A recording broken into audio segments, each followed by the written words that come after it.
Good evening and welcome to the Kansas City Public Library. I'm Henry Fortunato, Director of Public Affairs. Tonight we continue with our ongoing engagement in a great Civil War sesquicentennial series. In this instance, courtesy of our friends at the University Press of Kansas.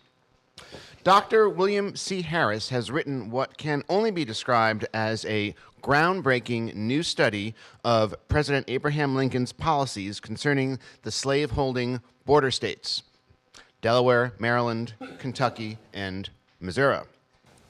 It's called Lincoln and the Border States, Preserving the Union, and it offers a fresh perspective on the generally accepted belief that the border states, which Lincoln deemed crucial to the preservation of the Union, were secure for the North by 1861. Dr. Harris suggests otherwise. Indeed, he argues that the Confederate campaigns and guerrilla activities kept the entire border state region in constant turmoil. He also offers evidence that Lincoln was preoccupied by this situation and indeed by its attendant effect on emancipation throughout the course of the war. This is new stuff and really worthy of study. As it happens, we too have an interest in the Civil War in Missouri, most specifically the Missouri-Kansas border conflict that began prior to the formal outbreak of the Civil War and lingered somewhat longer after Lee's surrender at Appomattox. As many of you know, we are now working on a digitization project of key Civil War-era documents relating to this part of the country. And further, as you'll start hearing very soon, we're hosting a major symposium called The Border Wars, which kicks off on November 10th of this year here at Central with a keynote address by Dr. Michael Fellman called I Came Not to Bring Peace, but a Sword, the Christian War God and the War of All Against All on the Kansas-Missouri border. Following that, on Friday, November 11th and Saturday, November 12th, there will be sessions exploring Making the Border Bleed, Slavery and Politics in Territorial Kansas, Sectional Crisis and Civil War on the Western Border, and the Border Reconstructed and Remembered. Additionally, starting November 10th and running through January 12th of 2012, we have this exhibit, Lincoln, the Constitution and the Civil War, developed by the American Library Association, the National Endowment for the Humanities, and the National Constitution Center in Philadelphia. That'll be on display right here for about 2 months, beginning in November. But as for tonight, we're very pleased that Dr. William C. Harris could join us. He is a professor emeritus of history at North Carolina State University. He's the author of many, many books, including With Charity for All, Lincoln and the Restoration of the Union, Lincoln's Last Month, and Lincoln's Rise to the Presidency, which won the Henry Adams Prize. Lincoln and the Border States, Preserving the Union, is available through our good friends at Barnes & Noble. It's an excellent work. It should be on your Civil War bookshelf, and Dr. Harris will be happy to sign copies following his presentation. Please welcome William Harris.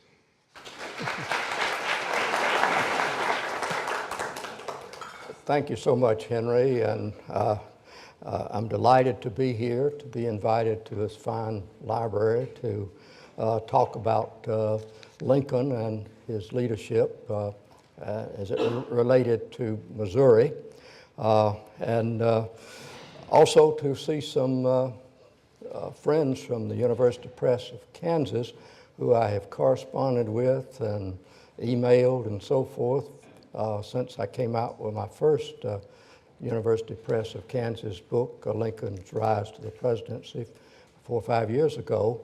I had not met them, and I'm delighted to finally meet them. I should say that there's no America is really blessed to have some fine university presses, but there's no finer press than the University Press of Kansas. I can attest to that as well as others. I'm also glad to be in the area where there's so much guerrilla warfare and so forth. As I came in, I was thinking about it in Clay County and so on, and I thought that 150 years has made a great deal of difference in this area. I would not have wanted to be here 150 years ago because it was a very violent guerrilla bushwhacking infested area. Governor Claiborne Fox Jackson of Missouri devoted much of his inaugural address on January 3, 1861 to the November election of Abraham Lincoln as President of the United States. He railed against the elevation of a sectional candidate to the presidency by Northern voters. However, the governor announced that Missouri had ever been devoted to the Union, and she will remain in it so long as there any hope that it will maintain the spirit and guarantees of the Constitution. Jackson, a strong Southern rights Democrat, assumed that Lincoln would inevitably violate his presidential oath to protect the rights of Missourians, and the state would inevitably secede. The governor secured the legislature's approval of a state convention to determine Missouri's course in the crisis. He received a shock when the voters elected a majority of pro-union delegates to the convention that met 2 weeks before Lincoln took his office as president. The unionism of many delegates was not unqualified. Like unionists in other border states in 1861, they opposed any move by Lincoln against slavery in the South, and they called for a national convention to compromise the sectional difficulties over slavery. The delegates correctly predicted that any attempt by Lincoln to coerce the South will inevitably plunge this country into the Civil War and thereby entirely extinguish all hope of an amicable settlement of the crisis. Lincoln recognized from the beginning of his presidency that the border states of Missouri, Kentucky, Maryland, and to a lesser extent Delaware would be the key to preserving the Union. Although he pursued wise policies to keep these states in the Union, Lincoln was not perfect in his conduct of border state affairs. Far from the scene of the action, particularly in Missouri, Lincoln sometimes misjudged local conditions and made errors in his appointments to military commands. Still, it was Lincoln's leadership that saved the border states for the Union and gained their cooperation for the war to suppress the rebels, including homegrown rebels. Before the end of the war, Lincoln obtained state emancipation in Maryland and Missouri and secured the initiation by Congress of a federal amendment to abolish slavery everywhere.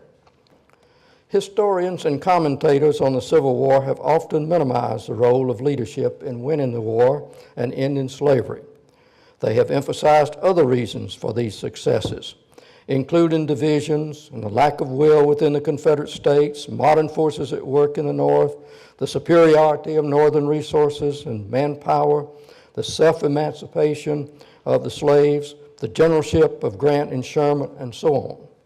All of these have importance, but all were contingent upon the policies, actions, and timing of Lincoln, especially regarding the border slave states and Northern politics. Without the border states, the Union, as Lincoln observed, could not have been saved. Slavery also could not have been ended, perhaps for decades. Nowadays, much is said about the failure of our state and national leadership. Though Lincoln faced difficult circumstances and crises, different circumstances and crises as we face today, his leadership, if fully studied, could be instructive for the future, for the present and the future. I hope also that the 150th anniversary observance of the Civil War will lead to a greater appreciation of the critical role of political leadership in saving the Union. Abraham Lincoln's success is one of the great stories in American history. Lincoln had no prior executive experience, and he needed time after becoming president to adjust to the realities of secession and war. However, he brought to the presidency special leadership qualities that had been forged in the highly partisan struggle in pre-war Illinois. In that struggle, his party was usually in the minority, and he learned that a misstep could prevent it from becoming the majority party. Lincoln knew that success, whether in war or peace, depended upon understanding political motivations and alignments at the state level and the importance of properly cultivating voters. His leadership skills in reconciling differences and focusing on the main issues had developed over a period of 2 decades. First, as a rising Whig politician who served 4 terms in the Illinois legislature, then as a leader of the anti-slavery coalition against Democratic Senator Stephen A. Douglas and the Kansas-Nebraska Act of 1854, and finally, as a leader of the Illinois Republican Party. He was a product of the border states, and most of his Whig friends in Illinois were from the border states.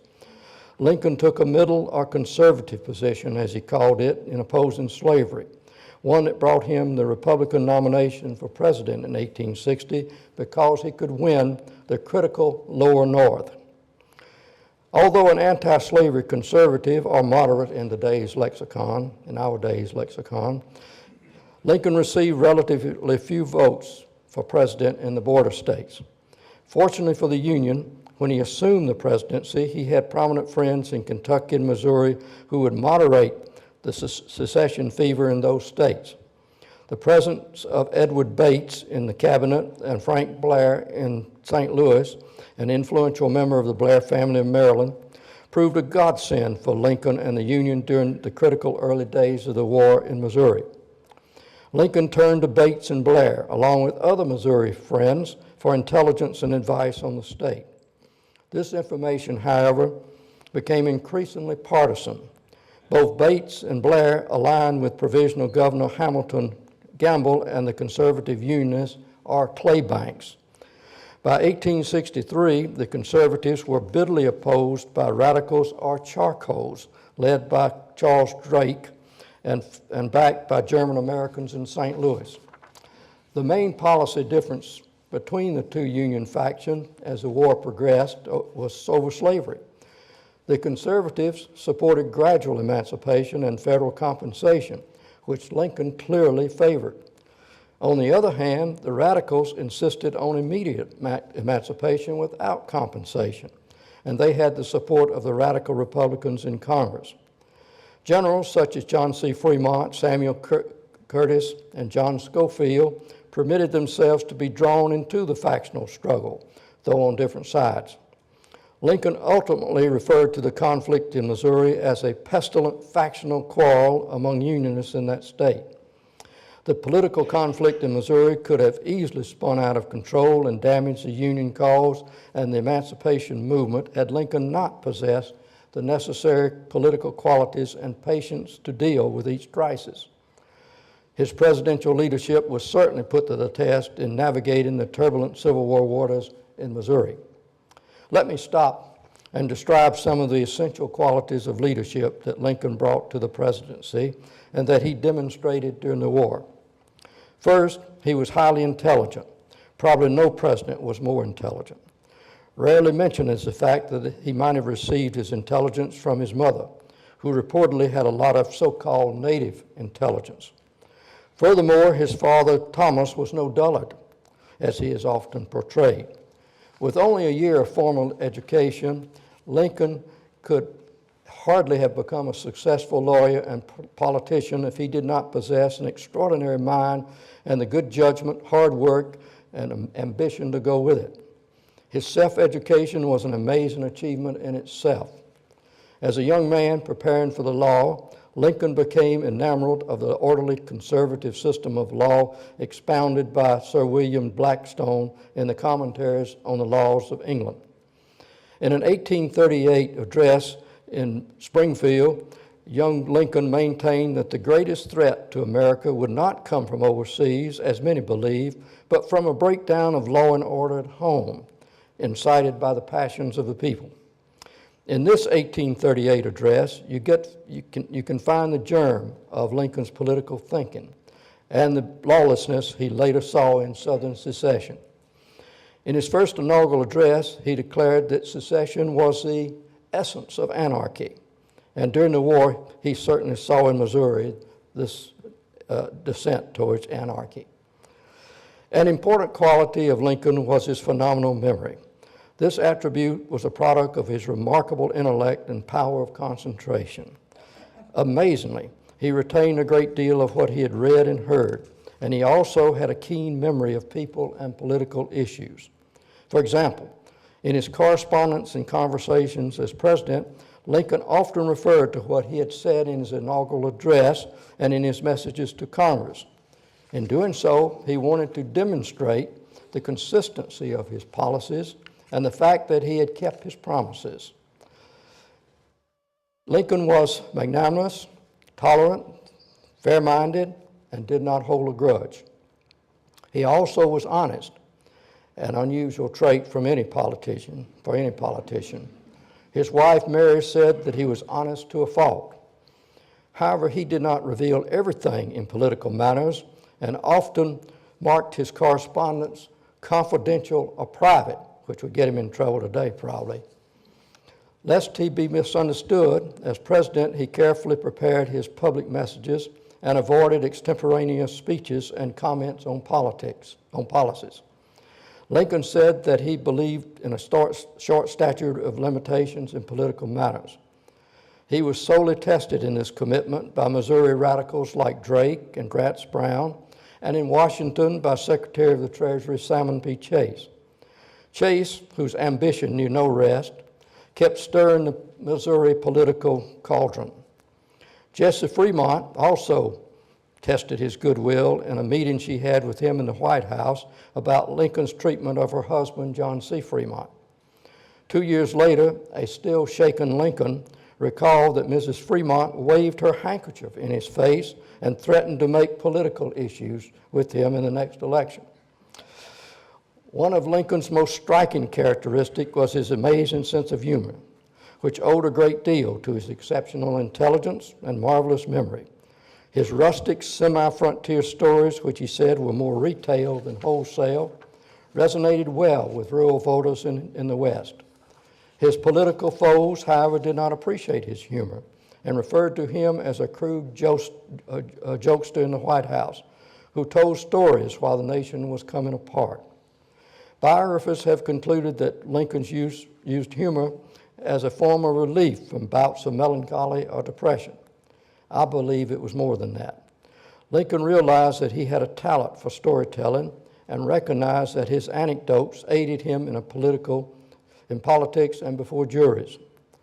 It became a habit with him. As president, his stories, which often began with, "That reminds me of a story," also proved useful in ushering overbearing people out of his office. The persistence of office seekers or their friends especially annoyed Lincoln. On one occasion, when he was surrounded by about 20 office seekers and their friends, Lincoln abruptly announced, "Gentlemen, I must tell you a little story." Then he began. A certain king had a minister upon whose judgment he always depended. One day, the king took it in his head to go hunting. He summoned the minister and asked him if it would rain. The minister told the king it would not rain. While journeying along to the woods, the king and his party met a countryman on a jackass.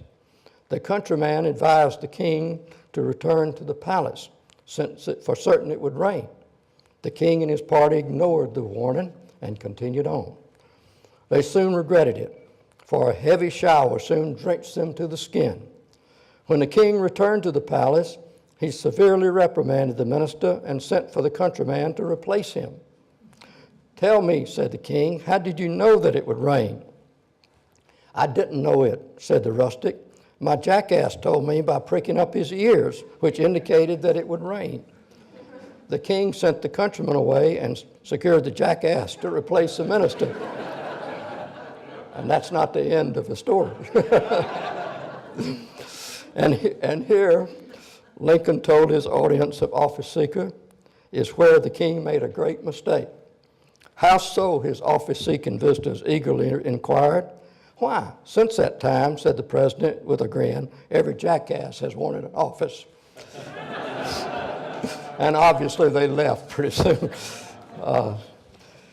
Trouble for Lincoln began in Missouri on April 15, 2 days after Fort Sumter's surrender, when Lincoln called for state troops to suppress the insurrection.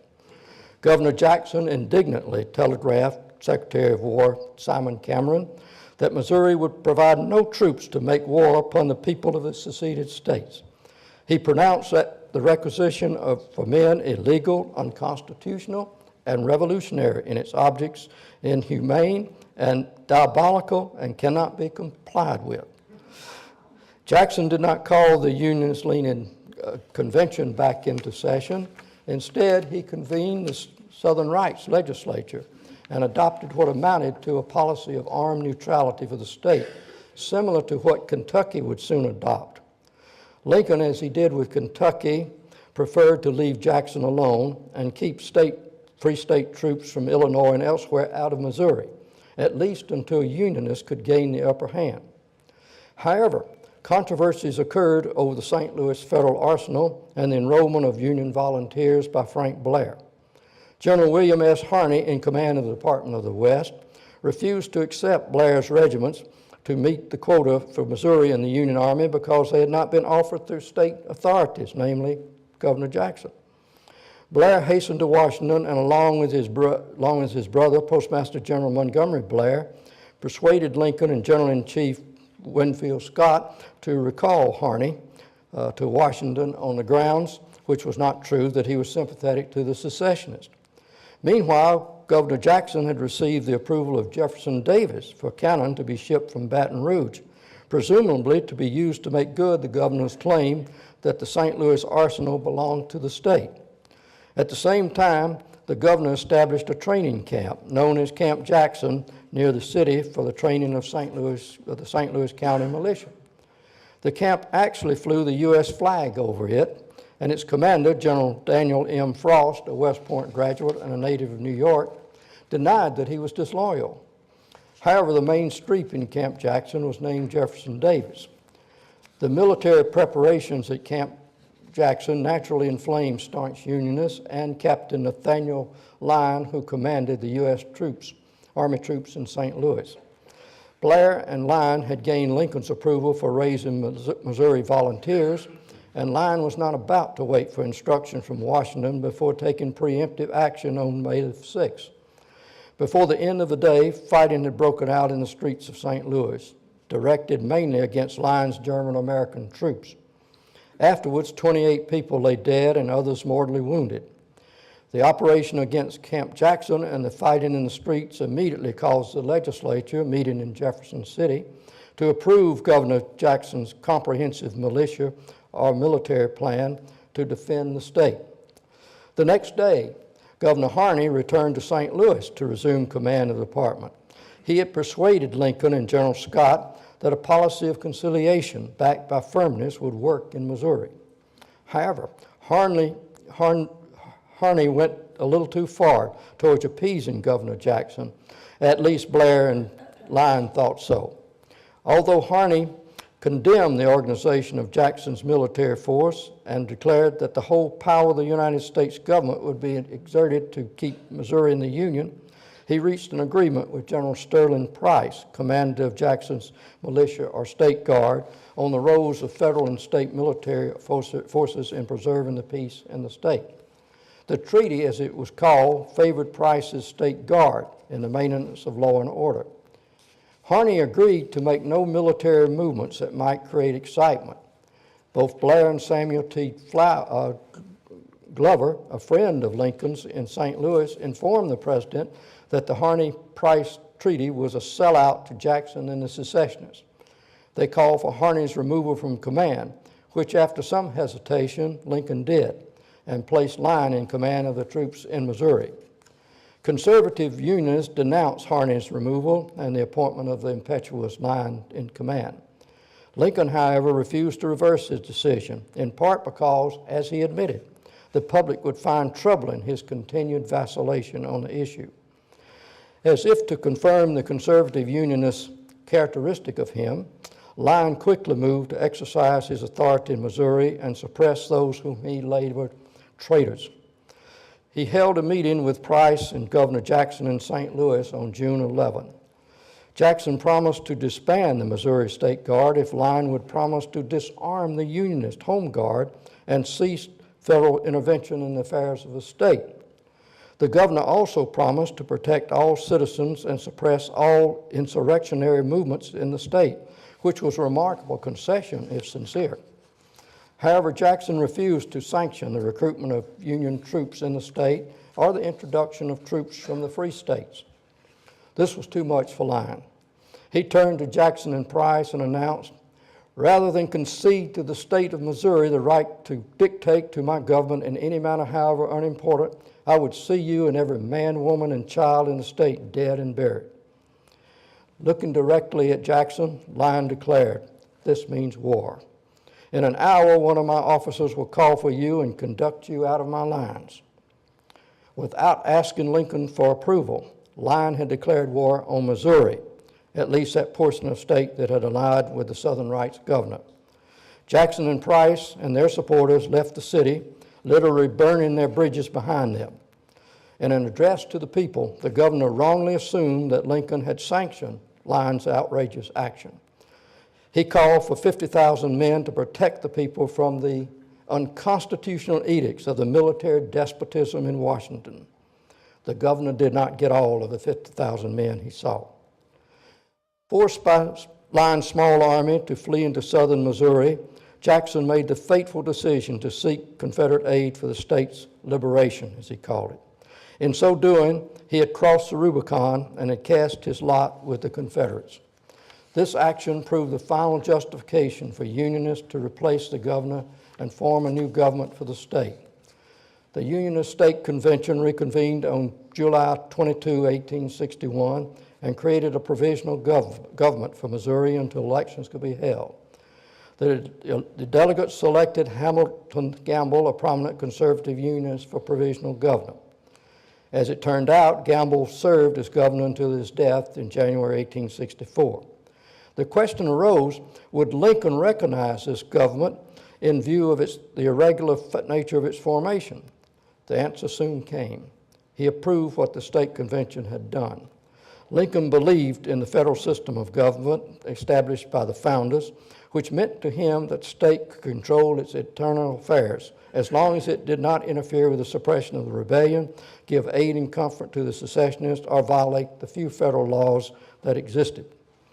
The president in November 1861 gave Governor Gamble the authority to appoint all officers in the reorganized state militia, except for its commander, a major general who would be selected by the Army's department commander.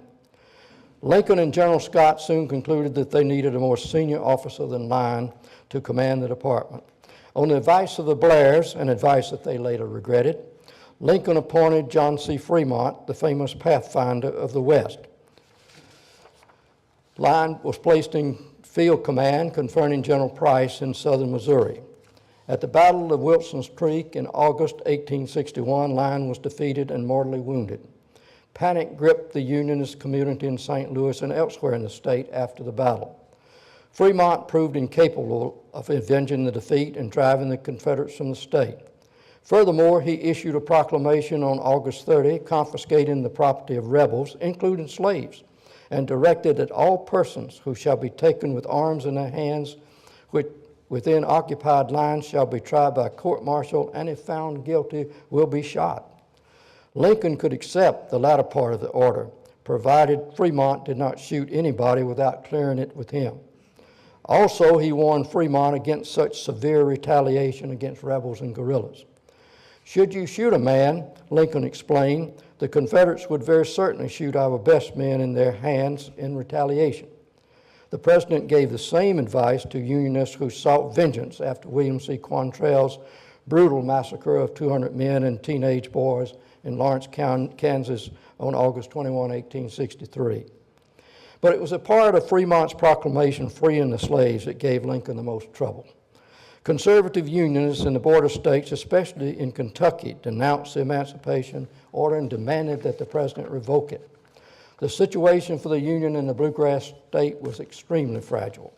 Confederate forces had occupied Columbus, Kentucky, violating the state's neutrality. As a result, the Kentucky legislature was in the process of throwing the state's support squarely behind the Union. Lincoln was immediately bombarded by Kentucky Unionists, including his close friend Joshua Speed, to overturn Fremont's order lest it crush out every vestige of the Union Party in the state, Speed said. Lincoln asked Fremont to revoke the anti-slavery part of his proclamation, but when he refused, The president did it for him. Fremont became a hero to many radical Republicans in the North and to the German Americans in the rising charcoal or radical faction in Missouri. Even Lincoln's conservative Illinois friend, Senator Orville Browning, criticized him for countermanding Fremont's emancipation decree. He told Lincoln that the proclamation had the unqualified approval of every true friend of the government within my knowledge. Browning argued that war is never carried on and never can be in strict accordance with previously adjusted constitutional and legal provisions. The Illinois senator also defended Fremont's order that rebels found within Union lines should be court-martialed and if found guilty, shot. Lincoln admitted to Browning that a commander out of military necessity could seize and temporarily hold property, including slaves. But he wrote, "When the need is past, it is not for him to fix their permanent future condition. That must be settled according to laws made by lawmakers and not by military proclamation. Neither the president nor a military commander under him should assume the reckless position," as Lincoln said, "of seizing the property of loyal people." Lincoln chastised his friend Browning. "You speak of Fremont's action as being the only means of saving the government. On the contrary, it is itself the surrender of the government." Lincoln explained, "Can it be pretended that it is any longer any government of constitution wherein a general or a president may make permanent rules of property by proclamation?" Lincoln conceded, however, that Congress might enact a law similar to Fremont's proclamation that would pass the test of propriety, and added, "What I object to is that I, as president, shall expressly or impliedly seize and exercise the permanent legislative functions of the government." This was good old line Whig doctrine, that the legislative branch of the government, with little or no influence from the executive or president, should make the laws and the executive branch carry them out. This statement also goes against the grain of the interpretation that Lincoln sought to consolidate presidential or even federal power at the expense of Congress and the Constitution. It was Fremont's incompetence as a military commander, not his confiscation proclamation, that Lincoln could not tolerate. Still, he hesitated in replacing him as a department commander. Attorney General Banks of St. Louis remarked at this time on Lincoln's vacillation. He commended that the president's suffering is very great, and if it were not connected with a subject so momentous, would be ludicrous. Bates bluntly told Lincoln that if he kept Fremont in command, the public would attribute the fact to a motive no higher than our fears. Bates protested against having Missouri sacrificed on such motives and in such a cause as that of Fremont. Finally, in November 1861, the president acted to replace Fremont. However, fearing a mutiny among Fremont's troops, Lincoln had General Samuel R. Curtis secretly deliver the removal order to Fremont. The German-American community in St. Louis rallied in protest of the removal, but no major disturbance occurred. General Henry W. Halleck's appointment in late 1861 to command the military department settled things down for a time in Missouri. General Curtis's defeat of a Confederate army at Pea Ridge inside Arkansas in March 1862 seemed to seal the fate of the rebels in Missouri. But during the summer of 1862, a resurgence of fighting occurred in the state. Confederate raiders entered the state, gaining recruits and spawning guerrilla and bushwhacker activity. The blame game erupted among concerned Union leaders. Governor Gamble blamed General Curtis, who had replaced Halleck as department commander, for his failure to drive the rebels from the state and to crush the guerrillas. Although the Confederate raiders were repulsed at Springfield in January 1863, a conservative Unionist denounced Curtis for his sheltering of fugitive slaves. A conflict between Gamble and Curtis over control of Missouri's military forces sent the governor rushing to Washington to complain to the president. Lincoln reaffirmed Gamble's control of the forces, but permitted General Curtis to remove high-ranking state military officers. After the meeting, Lincoln expressed his frustration to Bates that he had to settle such a mischievous question. He told Bates, While it is proper that the question should be settled, I do not perceive why either Governor Gamble or the government here should care which way it is settled. I am perplexed with it only because there seems to be pertinacity about it. Gamble, whose poor health was making him difficult to deal with, was beginning to get under Lincoln's skin. Meanwhile, but Lincoln did not repudiate him at any point in the next year while he lived. Meanwhile, the issue of emancipation had assumed a great deal of Lincoln's attention. Faced with increasing radical Republican pressure and his own desire to find a constitutional way to act against slavery, the president in early 1862 proposed a plan of gradual compensated emancipation for Congress's and border states' approval. The strategy to end slavery, Lincoln reasoned, would not violate the state's authority over slavery and by extension over blacks in freedom.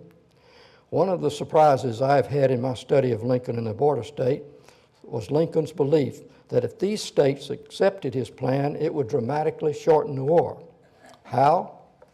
According to Lincoln, the border states' approval of his proposal would deprive the rebels of the expectation that the border states would join them in the war, thereby dashing their hopes for independence and causing them to cease the rebellion. Lincoln was terribly naive if he believed that emancipation in the border states would cause the rebels to end the war. Only military victory would accomplish this result.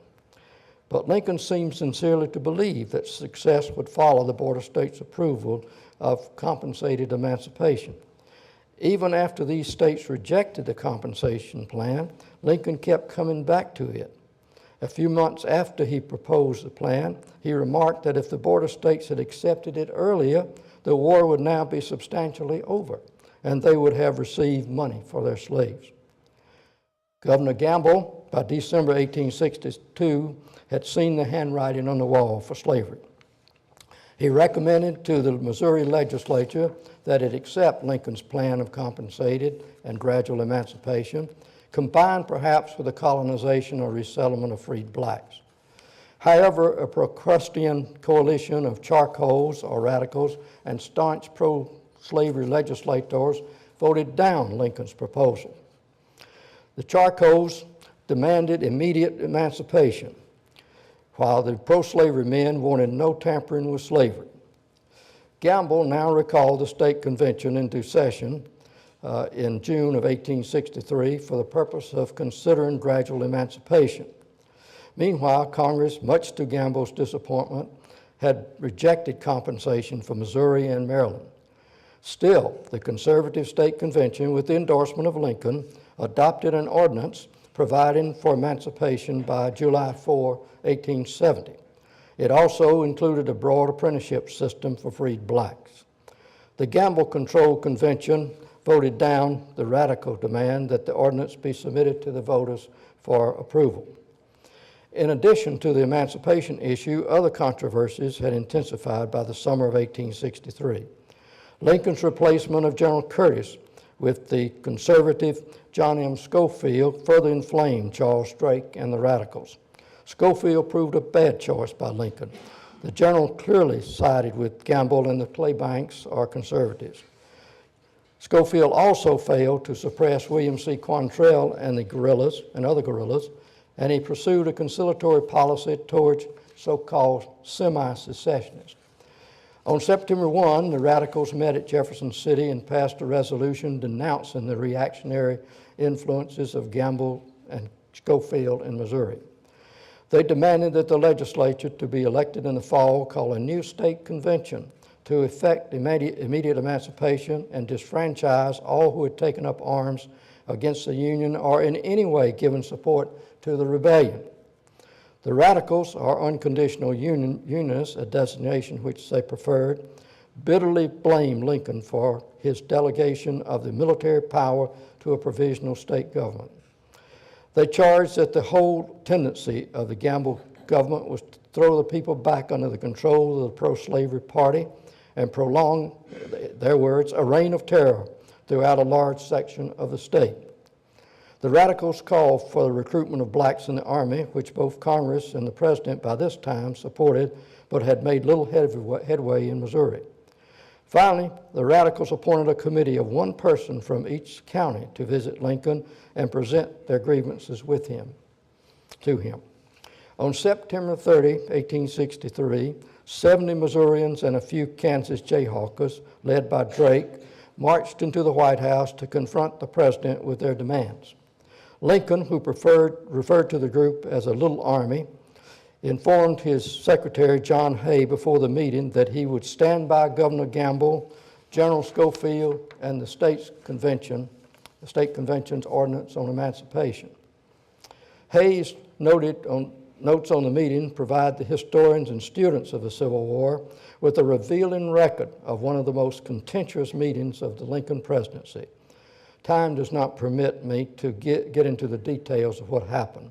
I elaborate on the meeting in my book.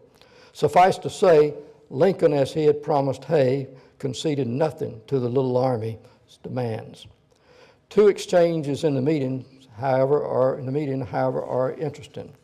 The radicals insisted upon Missouri's adherence to the Emancipation Proclamation as a test of political loyalty. The president reminded the delegation that the proclamation did not apply to Missouri.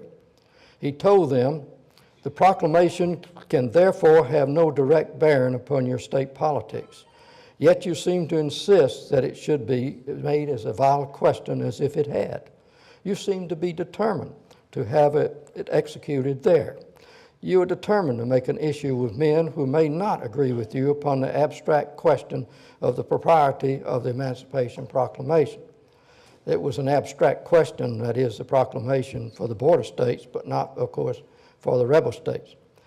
Lincoln expressed his disappointment with the radicals' resistance to the state convention's ordinance providing for the gradual end of slavery. He told the delegation that their opposition endangered the success of the whole advance towards freedom. Still, he said, the mode of emancipation in Missouri is not my business. With Missouri in mind, Lincoln also lectured the radical delegation on the terrible effects of civil war on the political and social fabric of a people. In the Civil War, he said, one of the saddest evils is suspicion. It poisons the springs of social life. It is the fruitful parent of injustice and strife. Lincoln applied that general principle to the situation that he faced in their state.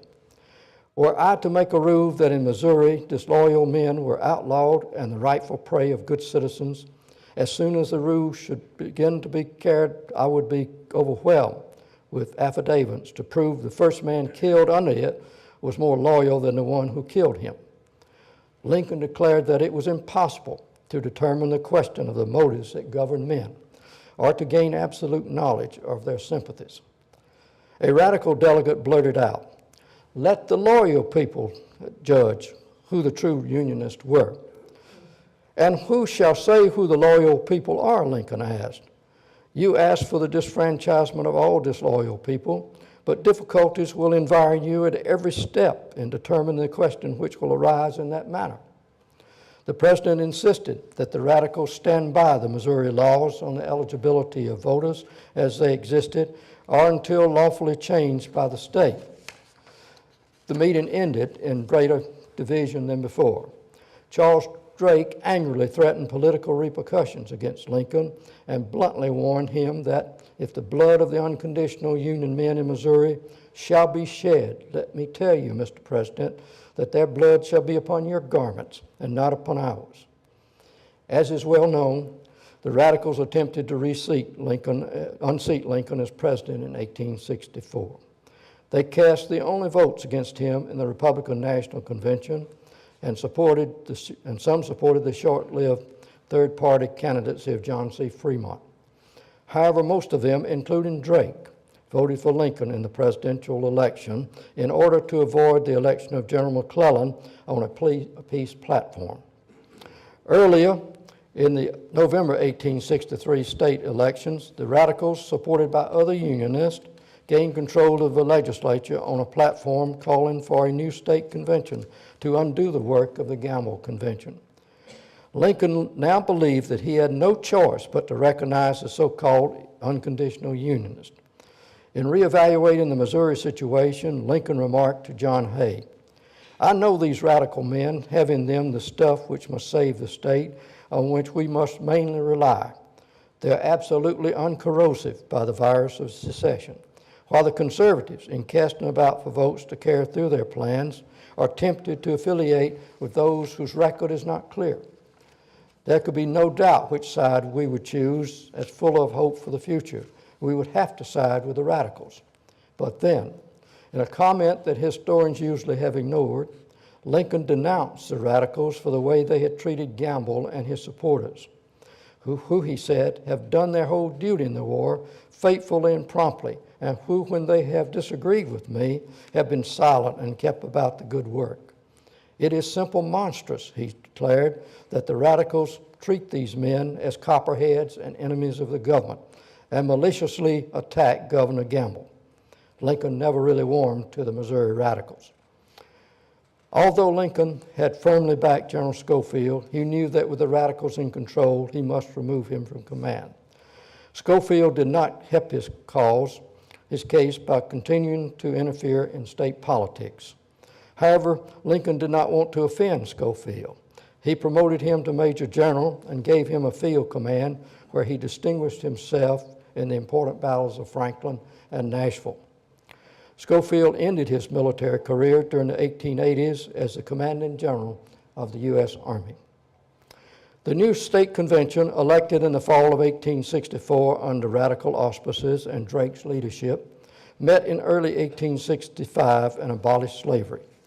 The convention disfranchised former Confederates and proscribed them from practicing their profession.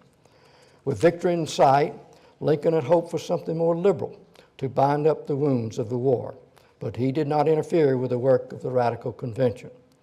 However, he did write the new governor, Thomas Fletcher, how the culture of violence and revenge in Missouri could be ended. He wrote, "Let neighborhood meetings be everywhere called and held, of all entertaining and sincere purpose for mutual security in the future, whatever they may have thought or done during the war. Let them pledge to cease harassing others and make common cause against those who persist in lawless action." Fletcher was stunned by what he considered, probably correctly, an unrealistic proposal for ending the violence and lawlessness in the state. He mildly rebuked Lincoln for such a suggestion, and nothing was done in the matter. The draconian provisions in the Drake Constitution went in the opposite direction from what Lincoln wanted. They ensured the continuation of political and social conflict in the state. Abraham Lincoln, with his assassination, at last was free of involvement in the affairs of the most troublesome state in the Union, a freedom that he would have relished. However, if Lincoln came back today, he would undoubtedly be pleased to see the remarkable progress that Missouri has made since the turbulent days of 150 years ago, and the state's great importance in the making of modern America. Abraham Lincoln also would gladly acknowledge the crucial role that the state's Unionists, however factious, had played during the Civil War in preserving the Republic of the Founding Fathers, and though hesitantly, in ending the greatest blemish on the Republic's history, chattel slavery. Thank you.